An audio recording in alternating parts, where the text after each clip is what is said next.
Hey, you've got to fight for your marriage. I mean, fight. A strong marriage doesn't just happen, it is built, defended, and fought for every single day. Every single day. Submit to one another out of reverence for Christ. That's what the Bible says in Ephesians chapter 5 and verse 21. Out of reverence for Christ. Your marriage is going to work not because both of you love each other, but because both of you love Christ. Apostle Paul wrote, he said, submit to one another out of reverence for Christ, because Satan is the enemy of that marriage. So, in order to defeat him, you must first know how to identify where, when, and how he is at work.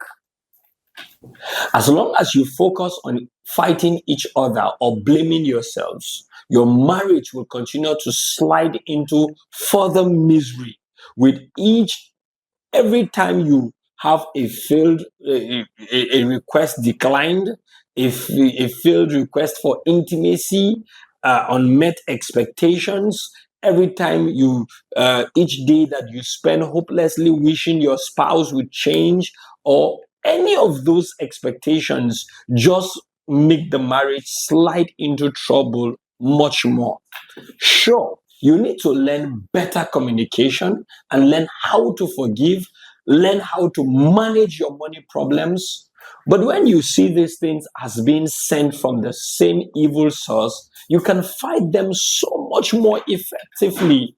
Because a lot of times we get to think it's my spouse that is the problem. It's my spouse that is the problem. Now, let's narrow it down. Listen, do these two things. Focus first on yourself, because you need to know that you can't change anyone else but yourself. And in many ways, you can't even do that. You need God's intervention in your own life right now. 2 Corinthians 3:18 says, we all with open face, beholding as in a glass the glory of God, are changed into the same image from glory to glory, even as by the Spirit of God. That means it is you looking at the mirror of the word that transforms your life. Secondly, pray for and with your spouse. When you pray together, your prayer becomes much more effective. Prayer is indispensable in defeating the enemy of your marriage. Pray for direction in what God would have you to do. If your spouse is willing, pray together and even pray aloud if possible. Invite God to intervene in your marriage and to make it a demonstration of the work only He can do in two people's lives.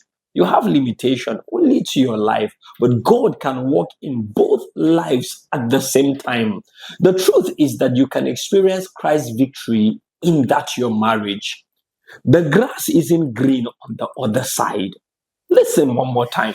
I said, the grass isn't green on the other side. It's greener where you water it. It's time to start working on your marriage. It's time to not let the marriage run on autopilot.